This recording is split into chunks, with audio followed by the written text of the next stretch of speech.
तो नेगेटिव में जो वैल्यू सबसे कम होता है वो मैक्सिमम होता है। तो यहाँ पे -5 आगे आया और ये -7 अगर आगे आया तो -5 सबसे बड़ा होगा वैल्यू, तो क्लासिफिकेशन नेगेटिव में होगा। और ऐसे ही सेंटेंस क्लासीफाई करता है नेओ बेस। अभी देखते हैं एसवीएम का वर्किंग। अभी इसे हम जो है पहले रैंडम फॉरेस्ट को, ये कोई भी एल्गोरिदम में इनपुट अगर देना है तो हम उसे पहले टीएफ आईडीएफ में कन्वर्ट करते हैं। तो टीएफ आईडीएफ हम यहाँ पे एक्सप्लेन नहीं कर रहे हैं, लेकिन ये कुछ ऐसा वैल्यू देगा आपको, हर एक वर्ड का काउंट निकाल के फिर उसका रिप्रेजेंटेशन करेगा बेस्ड ऑन क्लासेस, और वो वैल्यू कैटेगराइज करेगा बेस्ड ऑन डॉक्यूमेंट क्लासिफिकेशन होगा। ये सब होने के बाद आपको यहाँ पे देखिए अलग अलग चीज़ का एक्यूरेसी देखने मिलेगा। अभी मैं एसवीएम एक्सप्लेन कर रहा हूँ, लेकिन ये नेओ बेस ऐसे अप्लाई किया जाता है, फिर उसका एक्यूरेसी ऐसे आएगा। फिर एसवीएम का वर्किंग बता दो, फिर एक्सप्लेनेशन दूंगा उसका कि एक्यूरेसी कैसे। एसवीएम देखिए क्या है एल्गोरिदम, ये आप देख पा रहे हो कि ये ट्रायंगल है और ये सर्कल है। तो एसवीएम का जो फंक्शन है ये बोलता है कि आपको एक ऐसी लाइन ड्रॉ करने, समझ लीजिए 2 पॉइंट है एक्स वाई कोऑर्डिनेट पे। ये पॉइंट कुछ आपका होगा 1,1.5, ये होगा कुछ 2,2.5।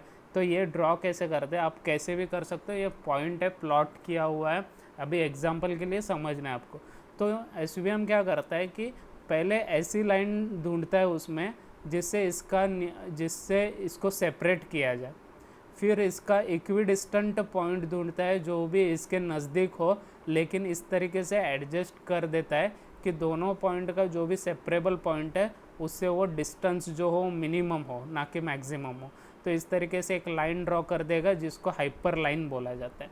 ये यहाँ पे ये अभी तो हाइपर लाइन है, तो ये इक्विडिस्टेंस होता है, मार्जिन एसोसिएट होता है उसके साथ, और फिर आपको वो क्लासीफाई करने में हेल्प कर देता है। लेकिन यहाँ पे प्रॉब्लम तब आ सकता है जब आपका डेटा कुछ ऐसा हो, यहाँ पे आप लाइन नहीं ड्रॉ कर सकते इसको सेपरेट करने के लिए। तो एसवीएम में एक कर्नल है पॉलिनोमियल, तो क्या करता है ये इसका डिग्री बढ़ा देता है। तो जैसे ही डिग्री बढ़ा देगा तो वो उसको इसमें कन्वर्ट कर देगा। जैसे इसमें कन्वर्ट करेगा तो यहाँ पे हम एक प्लेन ड्रॉ कर सकते हैं जो इस तरीके से जाए और इसे क्लासीफाई कर दे, जो जिसे हाइपर प्लेन बोला जाता है। तो अभी पूरा पॉइंट सेपरेबल है और वो हम सेपरेट कर सकते हैं। और एक कर्नल एसवीएम में आता है आरबीएफ, रेडियल बेसिस फंक्शन। उसका फॉर्मूला ये है जिससे आपका डेटा कुछ अलग तरीके से क्लासिफिकेशन हो जाता है। तो ये एक ये सिग्मॉइड है, आरबीएफ भी उसी तरीके से वर्क करेगा। देखिए ये तो डिसीजन बाउंड्री ये सब ढूंढ ढूंढ के ये क्लासिफिकेशन कर देता है। तो आरबीएफ एक होता है, सिग्मॉइड का भी एक फार्मूला है, सिग्मॉइड भी यूज़ होता है जिससे आप एक्यूरेसी निकाल सकते हो। तो यहाँ पे देखिए हमने यहाँ पे पहले लीनियर कर्नल यूज़ किया है, फिर आरबीएफ कर्नल यूज़ किया है, फिर सिग्मॉइड किया है। एक्यूरेसी कम ज़्यादा होता है, डिपेंड ऑन डेटा सेट कैसे वर्क होता है और ट्यूनिंग के ऊपर डिपेंड करता है। हमने इसमें ज़्यादा ट्यूनिंग किया नहीं था, तो सिर्फ हमने लीनियर कर्नल के ऊपर एक्सपेरिमेंट किया था, उससे एक्यूरेसी आ रहा था। उसके बाद आता है आपका रैंडम फॉरेस्ट। अभी रैंडम फॉरेस्ट समझने से पहले आपको डिसीजन ट्री समझना पड़ेगा। तो डिसीजन ट्री का वर्किंग मैं बता देता हूँ आपको। डिसीजन ट्री में एंट्रोपी कैलकुलेट होता है, फिर उसके बाद आपका गिनी इंडेक्स कैलकुलेट होता है। उससे ये डिसाइड होता है कि कौन सा ब्रांच, मतलब कि कौन सा रूट में कौन सा कॉलम एज अ होना चाहिए, और उसके बाद कौन से पेरेंट आने चाहिए, फिर चाइल्ड कौन से आने चाहिए, वो डिसाइड होता है कॉलम का वैल्यू। फिर उसका जो मैक्सिमम इन्फॉर्मेशन जिस क्लास के साथ होगा उसको वो सिलेक्ट करता है। तो आपको वो देखना पड़ेगा कि डिसीजन ट्री कैसे वर्क करता है। आपने सॉल्व भी किया होगा उसके प्रॉब्लम। तो वैसे ही रैंडम फॉरेस्ट नाम से ही पता चल रहा है कि ये फॉरेस्ट है of trees.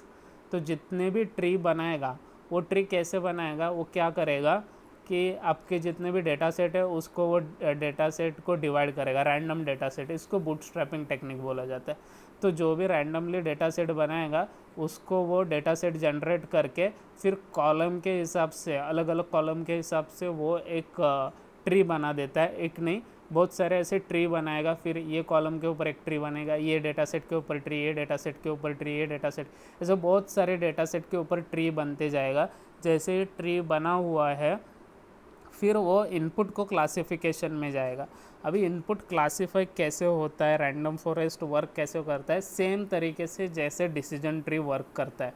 Decision tree entropy निकालता है, एंट्रोपी निकालेगा, फिर गिनी इंडेक्स निकालेगा, फिर जिसमें मैक्सिमम इन्फॉर्मेशन उसे वो क्लास।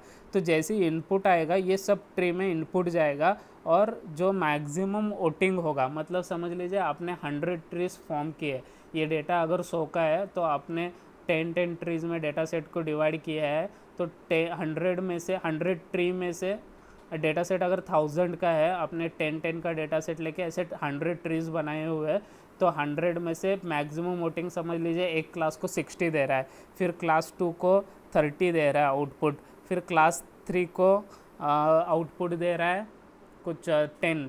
तो मैक्सिमम वोटिंग जिसको गया 60 को, तो उसमें वो क्लासीफाई करेगा। अभी यहाँ पे डाउट आ सकता है कि डिसीजन ट्री क्यों यूज़ कर रहे हैं, रैंडम फॉरेस्ट क्यों यूज़ करेंगे और डिसीजन ट्री क्यों यूज़ करेंगे। तो कैसे होता है कि डिसीजन ट्री जो है वो डेटा को ओवर फिट कर देता है। ओवर फिटिंग का मतलब है कि अगर समझ लीजिए कोई चीज़ उसको उसके डेटा सेट में नहीं है या उसमें नहीं मिल रही है, या तो वो up to the mark output नहीं देगा, जबकि रैंडम फॉरेस्ट आपको अप टू द मार्क देगा। मतलब कि अगर समझ लीजिए प्रेडिक्शन का वैल्यू अगर किसी का 95 आने वाला है जो डेटा सेट में नहीं है, तो आपको डिसीजन ट्री कुछ 46 आउटपुट दे, कुछ 45, ऐसा कुछ भी आउटपुट दे देगा। लेकिन रैंडम फॉरेस्ट जो है आपको अगर 95 ऐसा आउटपुट आना है तो 92, 93, 95 ऐसा नियरेस्ट वैल्यूज़ में आउटपुट देगा। ये जनरलाइज नहीं कर रहा हूँ मैं, बस एक समझने के लिए आपको बता रहा हूँ कि ऐसे हो सकता है करके। तो ये रैंडम फॉरेस्ट का ये वर्किंग हुआ। अभी देखते हैं हमने जो अल्गोरिदम लिखे हुए हैं उसमें देखिए ये सब है। तो रैंडम फॉरेस्ट यहाँ पे बड़ा एक्यूरेसी दे रहा है तीनों से, तो हम इसे क्लासीफाई करेंगे। हम सबका एक मॉडल बना देते हैं, तो जिससे क्या होता है कि मॉडल के साथ ही आपका सैव मॉडल बनेगा, पिकल मॉडल बनेगा। तो मॉडल बनने के साथ ही आपके आउटपुट यहाँ पे आ जाता है और वो यहाँ पे सेव हो जाता है। देखो ये SVM RBF सैव मॉडल है, रैंडम फॉरेस्ट मॉडल है, लीनियर मॉडल है, तो इसे यूज़ किया जाता है।